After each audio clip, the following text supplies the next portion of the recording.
I think lately we've been talking a lot about responsibility. You know what that means? Yeah. What does it mean? To be responsible, to take care of your things. Yeah. So you have to do more things. So, and we've been talking about it when your sister came, for example, right? Where you kind of have to be more responsible to charge your iPad, your school iPad, make sure that it's in your backpack, make sure that you get dressed by yourself, brush your teeth. So that's all kind of like different responsibility, right? I have to do a lot of stuff. Yeah. Like not just chores, but responsibility. Right. And it's pretty hard to do all of that. Why is it hard, you think? Because there's just a lot of stuff to do. Like it's a lot to do. It is like a lot to remember, you think? It was second grade, and like this year there's been a lot going on. And like I feel like sometimes I feel like I can't keep up with this when I have to do that. And how do you think mom and dad's feel? Because we have a lot of stuff going on. Same way. It's a lot of responsibility. And that's why I think we kind of ask that everybody in the family just kind of helps a little bit, right? Doing different things. Yeah. So it could be like putting your plate in the sink, right? It could be, what are some things you've been doing? Like, I'll do with laundry. you've been doing your own laundry, dude. You asked me if you could do your own laundry. How? That's responsible, right? You've been helping me kind of build some furniture. Yeah. And when we asked you to help with your sister, you always kind of help. So yeah, I think, what if I told you the older you get, the more responsibility you're going to have? Yeah, I know. Oh, you know that? I know that because, like, the older you get, you're older, and then you'll be able to, like, you'll like know better, and you'll be able to do more stuff. So does having more responsibility, is that exciting or does that make you nervous? It doesn't make me feel any of those. What does it make you feel like? It makes me feel like I don't get a break. I do, but it's just like, I'm just like, I'm doing this, and I'm doing that, and I'm doing this, and I'm doing that. Does it feel like too much? Yeah, I'm doing everything. Yeah, sometimes. And you have to do your homework. Yeah. And study for stuff. Yeah. Well, yeah. So I think just to tell you, when you get older, you actually just get more and more responsibility. I know. But you know what? I think you get a little bit better at learning how to manage it so that you can do everything and not feel like it's too much. Do I already have this much responsibility because I'm smarter? Of course you're smart, but I think you would have this responsibility no matter what, because we said as you get a little bit older, you're just going to have a little bit more responsibility. So I have more right now. You want more? A little. Well, let's go find you some. I'll go find you some responsibility right now. Hi, everybody. Believe it or not, this marks 1 year of the Let's Ride podcast. We're 28 episodes in. It's been a lot of fun. Making it and just getting to meet all the different people that we've met and got to interview and ask really in-depth questions about. We interviewed a professional baseball player and Survivor Man and CEOs and everything in between. And I've just learned a ton. Adrian's learned a ton. I hope you have too. We are going to take a pause for the rest of this year, start ramping up new episodes, and come back at you better and stronger and better in 2026. So happy New Year, everybody, and we'll see you soon. Bye. I guess we'll be taking pause. So, okay, this is basically break time. Bye. For right now. Our guest today has built her life and her business around one word: amazing. From starting her career as a bookkeeper to becoming a CFO, a COO, and now the founder of her own leadership consulting firm, she has shown what's possible when you stop chasing titles and start becoming the best version of yourself. But this conversation goes much deeper than career milestones. We talk about raising 3 kids as a single mom while building a career, navigating fear and self-doubt, surviving a stroke, and discovering that true success starts with clarity, courage, and consistency. If you've ever felt stuck, scared to make a move, or unsure whether you have what it takes to chase the life you want, this episode will light a fire under you. Our guest today is Scharrell Jackson.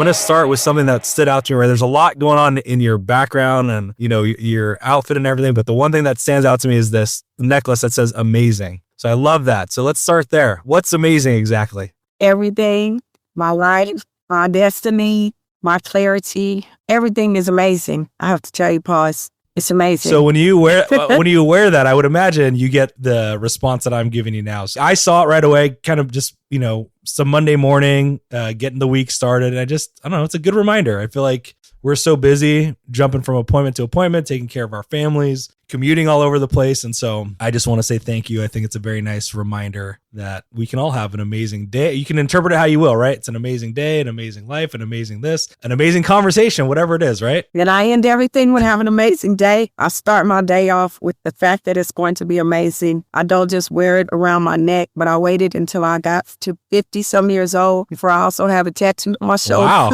So you're all in for sure. I'm all in for living a life that's amazing. Took me a little few years, so if I can offer it to people early, then that's a blessing. Well, it's a mindset, right? I mean, I got to imagine, just we know too that you wake up some days and it's not that amazing, but maybe, you're getting ready, you look in the mirror and you've got these reminders. Is that really what it's about? Is it for yourself or is it for others? Or like when you first took on this concept of amazing, was it for you or for others? I think it's mutual. It's mutually exclusive. I believe that I recognized as a leader for so many years that I was focusing on what might have been in front of me or 10 transactions left to close, relationships I'm dealing with, thoughts in my head, whatever. But where I recognize is that my life could really exemplify the possibility of what it's like to live a life in alignment with the desire and the end game, which is, my proprietary framework as a coach. And I decided that my life was going to be amazing, not that it wouldn't have obstacles or barriers, but that it's all based on, to your point, what I decision. Mm-hmm. And so knowing that there's power in decision, I decided that not only will I make the choice that my life will be amazing, that the space and atmosphere that I step in will bring amazement. And therefore, it's an influence to other people to make that decision to decide how they want to experience their life. I love it. So for those of you that are just tuning in, pause what you're doing, reset your mind. We're all about to have an amazing episode right here. So I want to jump right. Oh, this is getting fire. I want to jump right into it and just doing some research on LinkedIn. I would say by all accounts, let's start with the career portion. You've had an amazing career. And I just want to pause for those that aren't aware and just kind of bring people up to speed. I'm going to just go through a couple steps because I want to show this amazing progression that I saw. So I'm not going to say the year. I'm not going to do that to you, but we're going to take it all the way back. And we are starting all the way at bookkeeper, account manager, controller, vice president, chief financial officer, chief operating officer, principal. So there's this very distinguished and clear sign of progression. When I look at that, I see linear progression, meaning you went this step, this step, this step, this step, and you just show this. To me, on paper, it looks like this rocket ship of a career that you've been on, right? I guess to the extent, tell me, is that true? And two, what are we maybe missing in that resume? What were some of maybe one of the ups and downs that you've experienced on that progression to success? I think, so yes, it does look like it's just been this escalation or elevation throughout my career up to becoming a partner of a firm and now an entrepreneur owning my own organization. But to your point, what it doesn't show is the process to get there, right? There's a process that on your journey to the top, whatever that looks like, there's a process that you have to go through that doesn't always look like the outcome. That's what's really missing when you are reading the resume, and oftentimes the misconception of what it looks like to get there. You can move to the top of whatever that looks like for you. But I think we have to also keep in mind that that journey to the top is going to have highs and lows that are not necessarily described in the resume or the bio that you're reviewing. If I'm thinking back to Scharrell, the bookkeeper, way back when, right? Did you back then have this grand vision of I'm going to be a partner, I'm going to be a business owner? Was that even crossing your mind at that time? Or where were you at mentally when you're just starting off your career? When I was starting off my career, in full disclosure, I don't even think I was thinking about a career. Okay. I've always been fairly independent, and I started working very young simply because I wanted independence. I didn't want to have somebody to have the authority of where I could or couldn't have as a child. And if I wanted to have something, I wanted to have it, so I needed to make my own money. That was really why I started working. Not even because I had to, but because I wanted to have authority over my own decisions. I also recognized that as a young person, my thought process wasn't, I want to own my own firm or I want to be a partner in someone else's firm. It was more about, I wanted to use my life to help other people. And so I thought about anything I did, whether I was a bookkeeper, controller, worked in modeling or, worked in fashion or the different places that I worked, that I was helping. And quite frankly, I wanted to be a lawyer. Okay.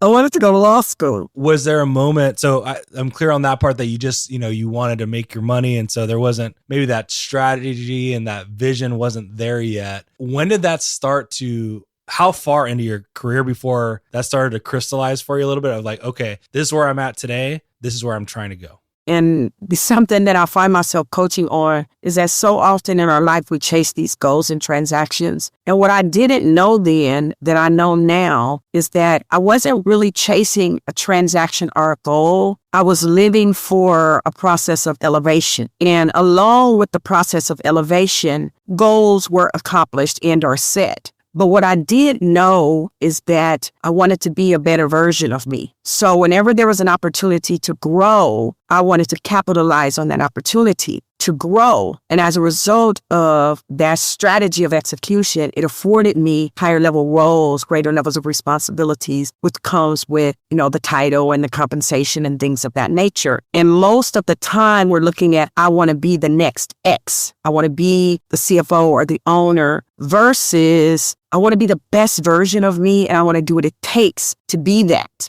And so I didn't realize as clear as I do now that that was my strategy of execution. But when I look back, I recognize that it was because I never was chasing a title or money. I was living for being the best version of myself and getting a fulfillment of some gaps and holes that was in my life. But when I didn't feel that I was the best version, or maybe people didn't see me as the best version. So that's an extremely important perspective, because as somebody that manages people, and I'm guilty of this too, by the way, myself. But what I see with especially younger people that are kind of just coming into their careers, they want the money, they want the title, they want the prestige, they want it now. And a lot of, I feel like when I'm in these people development conversations, is trying to bring them back down. And you said it in a much more eloquent way than I would say it to them, but kind of the same message, which is, hey, just focus on learning. Focus on growing as a person. Focus on these things. If you do and you execute, the money, the titles, that will come. And I just feel like a lot of people they don't have the patience for it. And I didn't share the years as I was going through your progression, but we're talking about several decades, people. So this is not like, this is something that she was like an overnight success. 30 plus years. Okay, you said it, not me. But I'll be 60 in January, so I'm proud. There you go, guys. Okay. So you know what I'm saying? It's just like, I just think that there's this becoming more so this culture of instant gratification. And just, I think you're bringing us back down to earth. And it's easy to say that, right? So I don't know how you kind of go about practicing those things, right? So do you have any thoughts on how we can kind of put that into practice? One of the things that I recognize is that first we need to focus in on our own belief system about ourselves, which goes back to your comment about the necklace. We don't actually see ourselves as valuable, worthy, and so we need to be affirmed by others, whether it's title and money. But if we can get ourselves to a place where the way that we speak to ourselves is in alignment with who we actually are becoming, and we're willing to do the work in alignment with that becoming, and we can trust that our offering to ourselves will also catapult into our offering to others, and then everything else comes. So it's not that we don't know the power of negotiating for a role and a job title, but when you are light, when you are qualified, when you do bring the best, the money comes. Nobody wants to skip over the star player that's not going to win the game, but take them home to get the ring. Right. So if they recognize that that's who you are, because that's what you're bringing to the table, based first on the contributions that you made to yourself, you don't have to chase the money, right? Because your qualifications speak for itself. I think everything I feel like as I'm saying this, I'm overly simplifying, but we're saying this belief in yourself, which again, you hear about it constantly. It's almost, but I think taking it a step further and helping people figure out, how do I practice these things? I believe in myself. I could say that, but I'm just saying that, right? Or do I actually believe what I'm saying? How do we bring those things together? How do we get people to understand that you've got to I don't know what the secret sauce is, but like, what are those steps that we have to take? I would say first, it is being honest with yourself on whether or not you do, because I didn't always believe in myself. I had no self-esteem. I just was an overachiever. But the reconciliation between getting to that place first, where I recognize that I'm enough and who I am is not validated by what other people say about me, is work within itself. You first have to be able to take your own personal inventory about how do you feel about yourself and where do you see yourself in as you continue to evolve through life. So you got to take a personal inventory first. And then once you've taken the personal inventory in terms of practical steps, you have to be willing to do the work, whether it is what you say to yourself, understanding that the brain works based on what we tell ourselves. What we tell ourselves literally is what we believe. What we believe dictates how we behave, and how we behave creates habits, and our behavior protects our habits. If we literally want to become something different, it starts with what we say to ourselves. But the other component of that, looking at reconciling how you actually do see yourself and feel about yourself, understanding how you speak to yourself versus and whether or not it's aligned with who it is that you really want to be or you're becoming, and then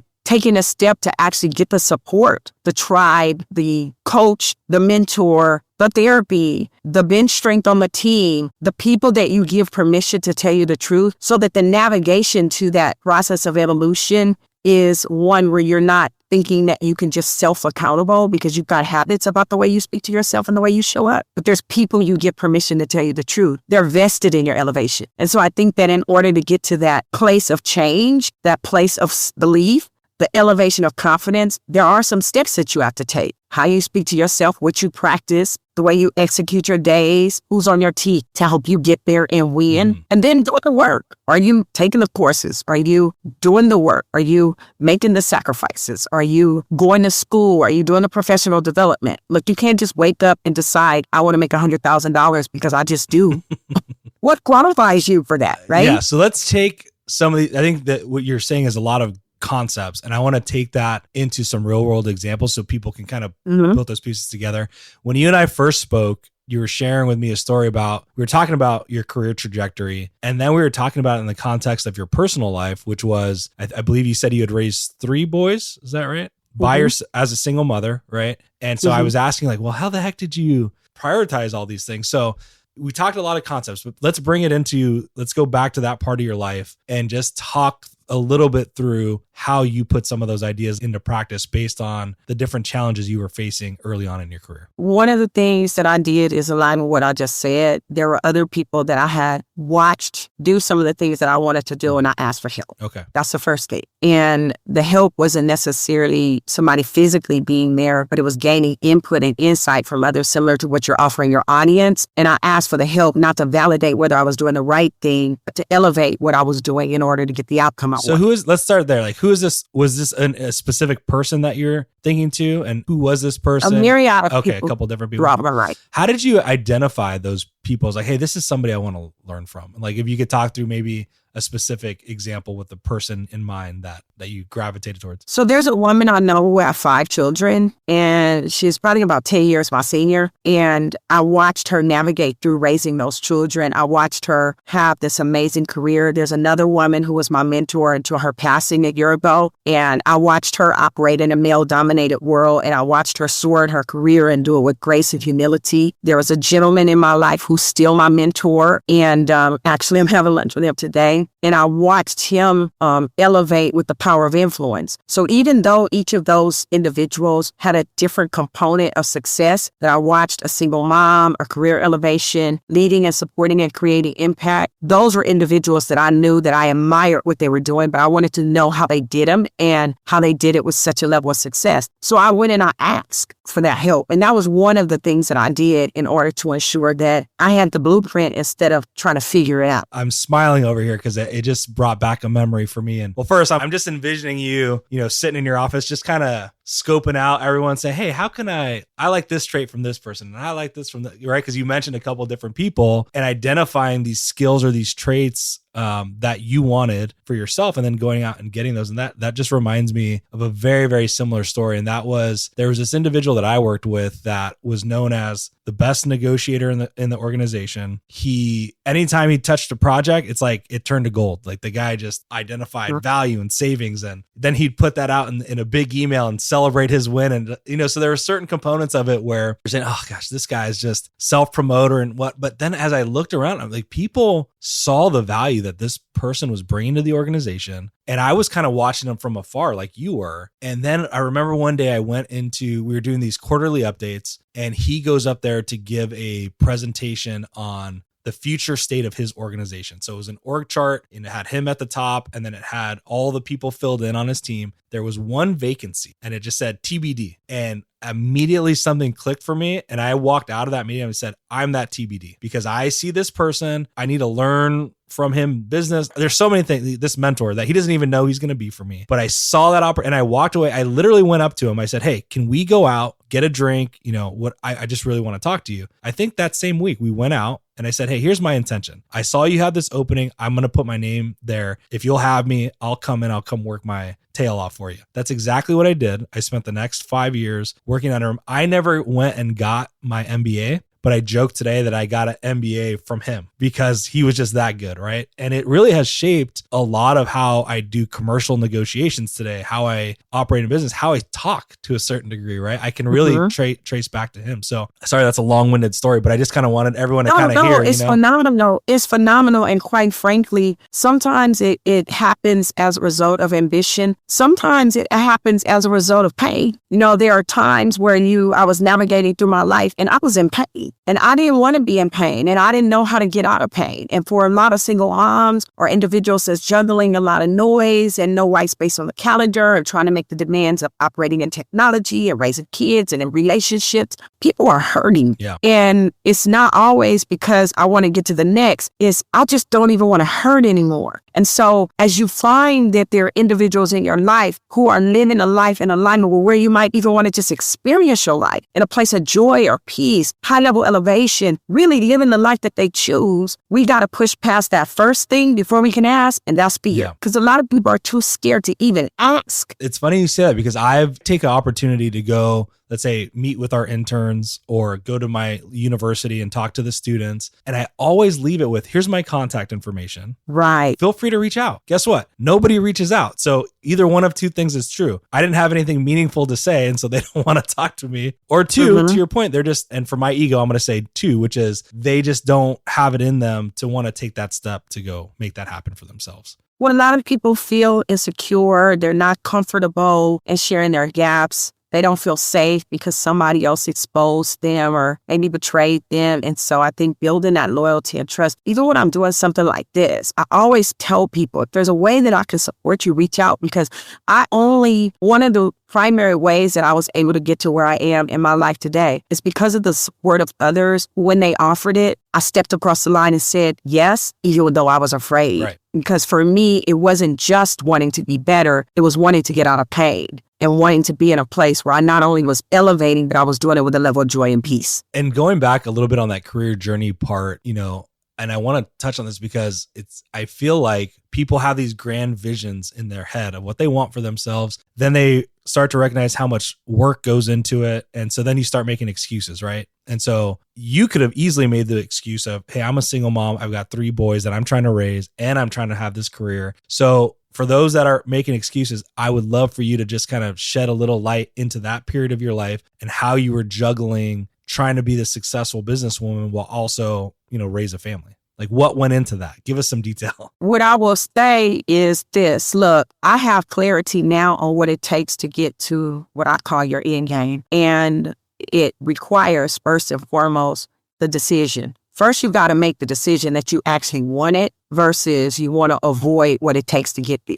I think oftentimes we're trying to cure the symptom versus actually the problem. And so we've got to decide first, what do you actually want? So that what you're chasing is in alignment with what you want. And then from there, when I decided that I wanted to have a life that had a specific legacy tied to it, not just for myself and what the world saw as a career, but for my children and what I could do for the world. And once I made that decision, I also had to commit to the fact that it's going to require a lot of sacrifice. So what I tell a lot of young people is that I wasn't taking worldwide trips and spending money eating at the high-end restaurants and doing all of the things that everybody wants to do in my 20s and 30s because I was setting up for my future. So sacrifice comes with it. And then I also had to make the commitment and accept the fact, as I say to my daughter, because I later, God was gifted me with a daughter who had come through the foster care system. And I say to my daughter that I never avoid telling people that you've got to also accept the fact that it's hard. The thing is, we want to do it, but we want it to be easy. It's not easy. It's hard. Yeah. And you were giving me the example of coming home from work and you said, you would go in your room and just kind of change and kind of So can you just talk us through, because I just found that part really fascinating. And if you could talk us through that. Literally from a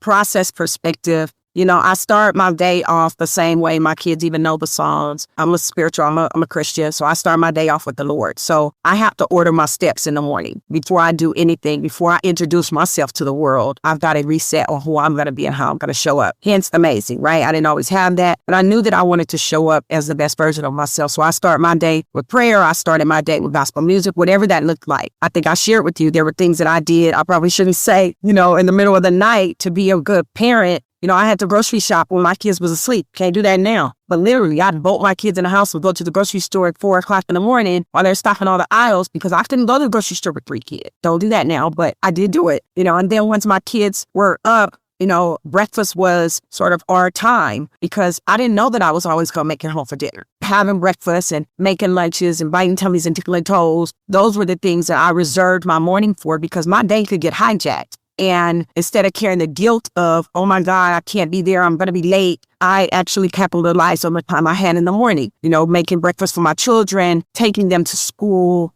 When my kids came home from school, I think I told you back then, my kids used to fax me their homework. Yeah.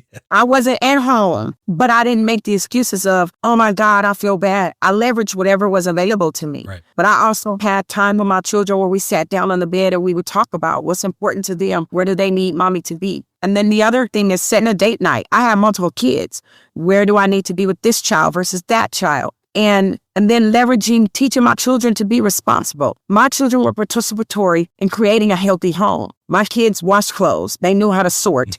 They put up groceries. They took out trash. I was not their servant. I was their mother. And so I taught them responsibility early. And we all equally contributed to having a very healthy home. Not that we didn't have obstacles and things as a parent, but I realized I couldn't do it all, right? So I introduced them to the concept of, I told them I could teach you how to be how to treat women. I could teach you how to be a great citizen. I can't teach you how to be a man because I'm not one, right? So I could teach. I did.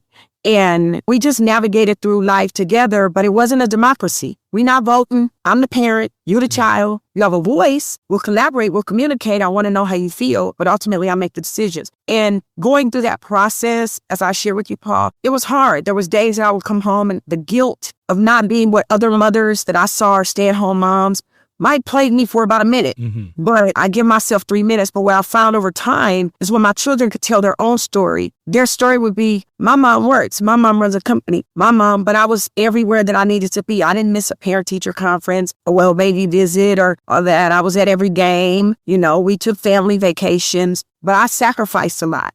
And it was hard, but it was worth it. I mean, they are my greatest accomplishment. So I think that it's not about how do you do it. It's choosing to do it and do it with the level of grace, knowing that it's just going to be hard. It's hard.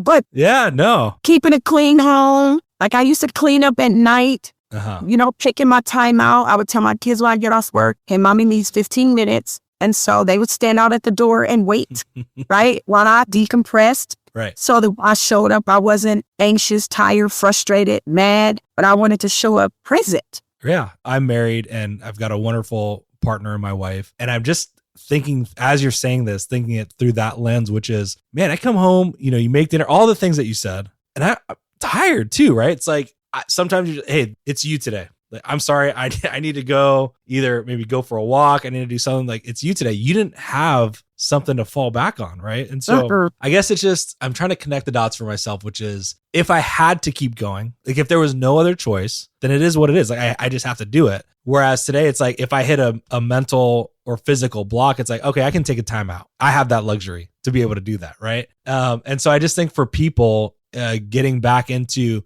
what maybe that we're more capable than we realize. And like I said, like if I was forced to do it by myself, I probably could. I'm thankful that I don't have to. And like you just demonstrated for all of us, it's very possible. It's just, hey, you got to get in the right headspace and you can't make any excuses and you just got to go. You just got to go for it. I think it goes back to what you said earlier when you talked about the trajectory though. What I know that my children say, I remember when one of my sons put in our group chat that mom's the GOAT. And I thought it was because I'm Capricorn. So I was like, well, in fact, the Capricorns are GOAT. They started laughing. They were like, no, mom, it's like GOAT, greatest self all time. And I was like, oh, okay, cool.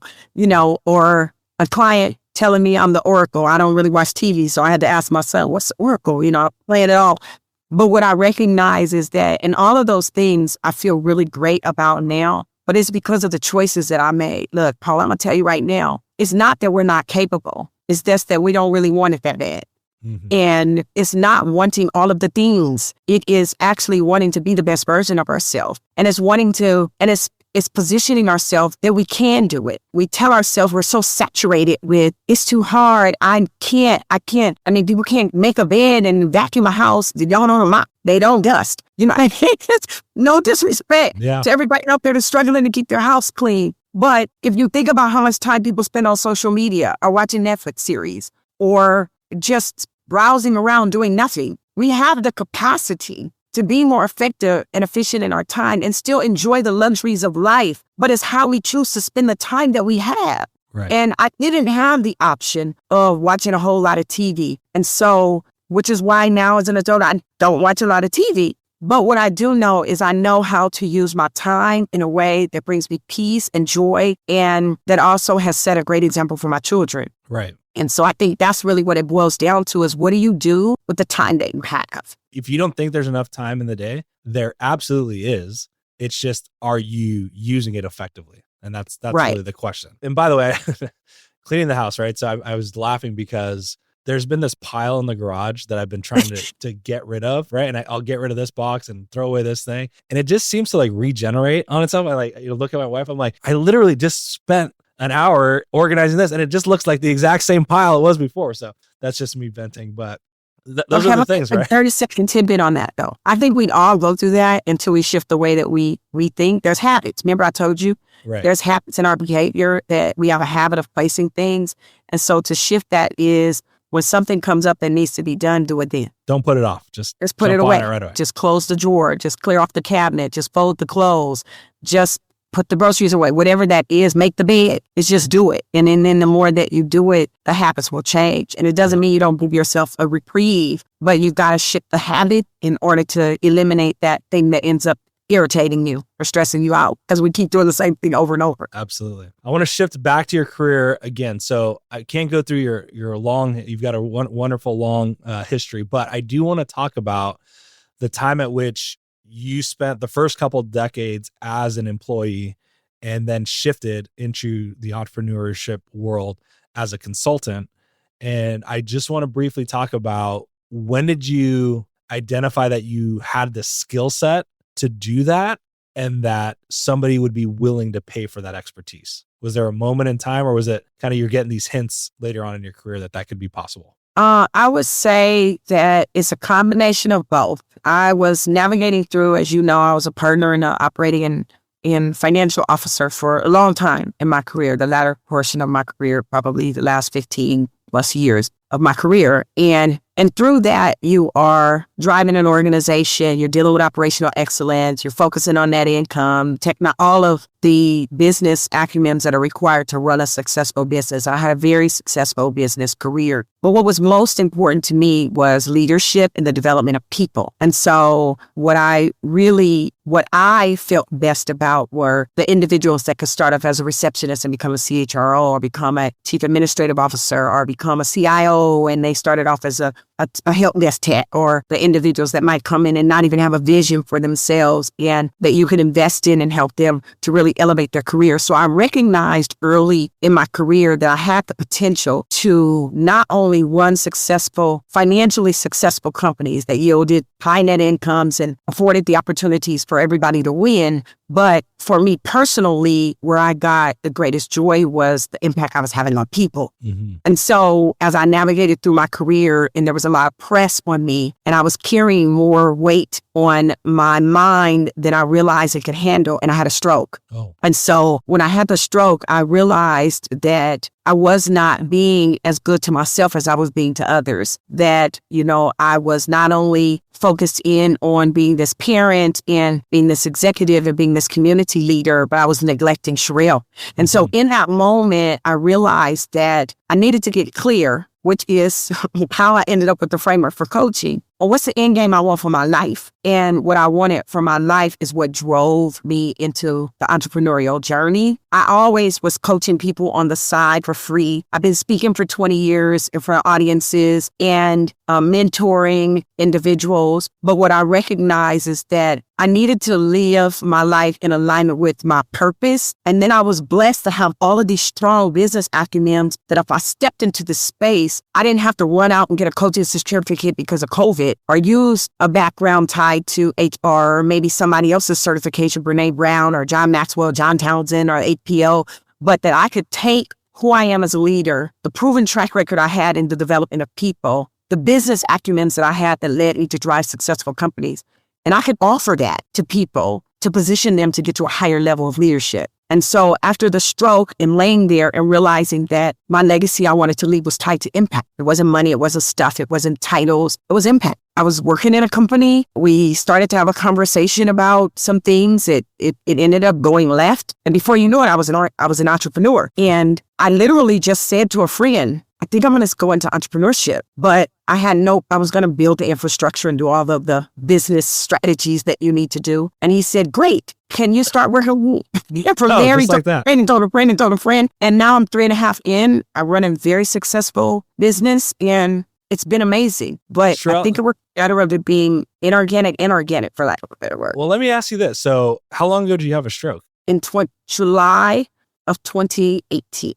Do you think that you would have gone on this trajectory if it wasn't for that? Like, it sounded like that was kind of a moment that kind of shifted everything for you. Do you think you still would have ended up where you are today, or did that have to happen to you in order for you to go on that trajectory? I definitely would have ended up in where I have today, because I also had a small who had been telling me for years that if 100 people didn't tell me that I should be an entrepreneur, I didn't step into the entrepreneurial journey earlier because I was scared. Mm-hmm. I didn't feel confident in my ability to earn what I needed to earn. And I was in the process of putting 3 kids through college, 2 through college and 1 that was going. And so I was too scared. I didn't trust myself. And so I always knew that at some point I would do it, but I didn't really have a plan. But I recognized in that moment that, look, I'm giving everything that I have in a way that's disaligned with my purpose. Mm-hmm. And so would I had become one, probably would have been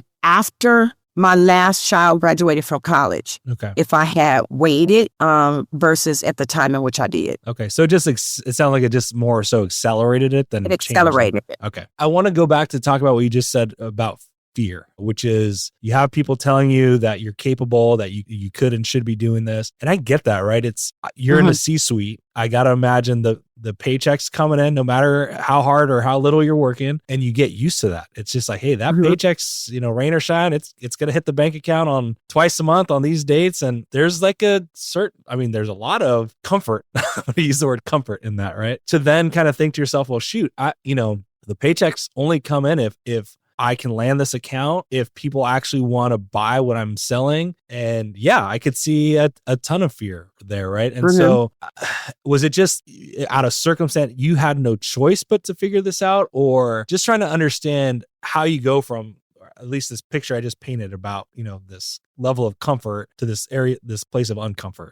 And what if there was this one catalyst that finally forced you into that, or if it just one day you woke up and you said, nope, it's time to make this happen for myself? Yeah, I made a decision probably 8 months before I resigned that I was going to resign. I knew that I was a catalyst in the business, and so I was going to have to get along, give them a significant amount of time before I left. And it transformed it to, I knew that it was going to have a major impact on the company too. So, but what I will say is that to get myself to that place where I could confidently move, I didn't make the move and not be scared. I made the move while I was scared, but it goes back to what we talked about earlier. But I also paid close attention to how I spoke to myself and my tribe. And my tribe was very small, is very small. But when that fear set in around, ooh, I don't know how to do social media, that's the thing to do. My tribe reminded me of, they're not buying social media, they're buying you. I knew that,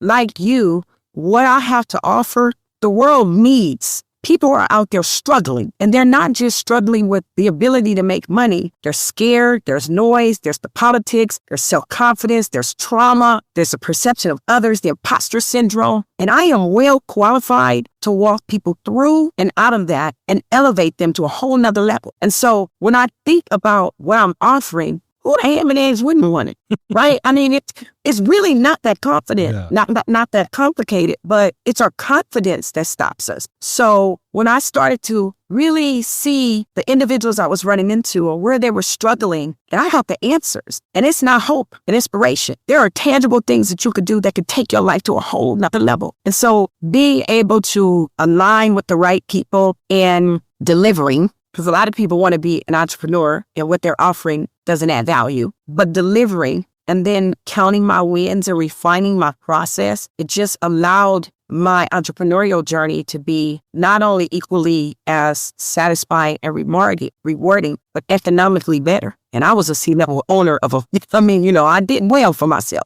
Right. So it's just making that decision, doing that work, and trusting your process, but also making sure that you're qualified for what it is that you want to do if you're looking to step into entrepreneurship. Yeah, I think there's a lot of people that, again, have this idea in their head. Everything you're saying sounds fantastic, right? I want to go up and do that tomorrow. The reality is maybe 1 or 2% of people are actually going to take what you're selling and go out and do it for themselves. Right. In your experience and talking to people and the speeches and things like that, what do you think is, you mentioned fear, so maybe that is the answer, but what is like the main stoppers that you need to help people to overcome to actually go for it?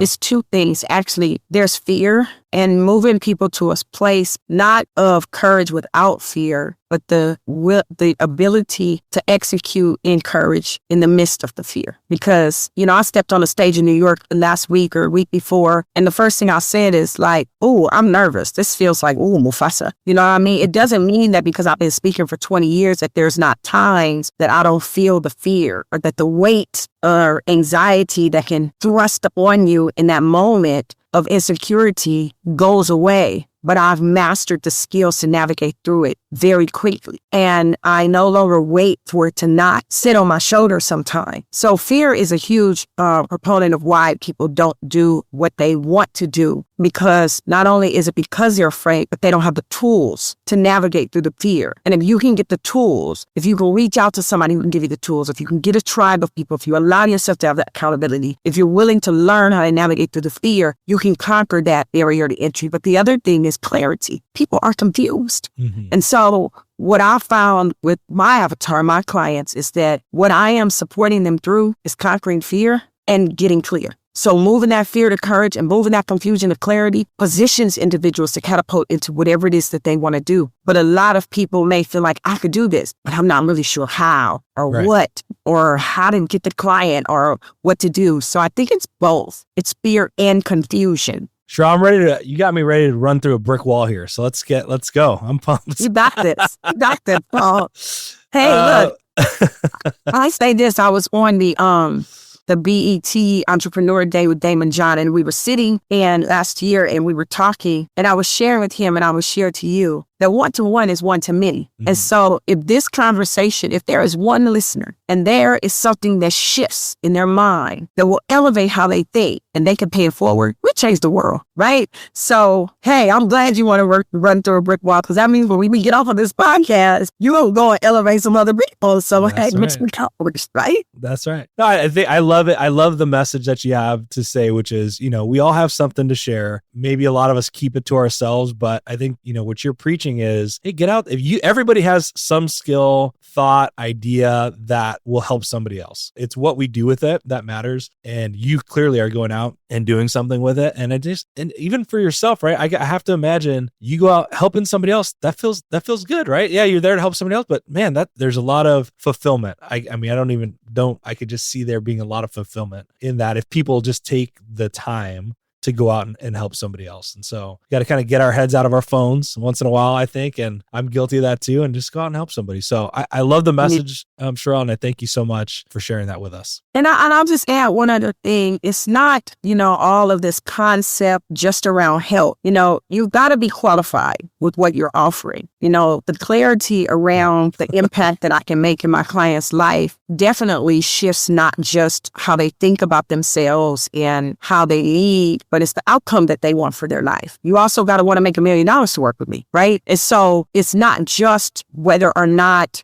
you want to feel good. It's also, are you qualified? There are people who want to work with me to grow their business, and what you're selling, nobody's buying, or you don't have we've got to get clear on what your strategy is. I'm also a business person and a leader that has clarity on impact.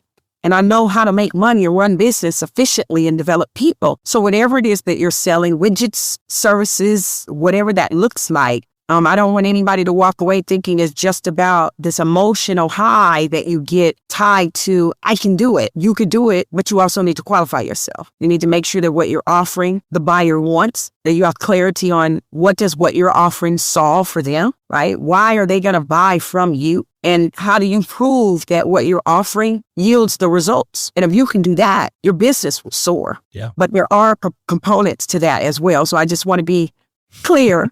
Bring me back down to earth. I got you. And not have a strategy of execution. Yes.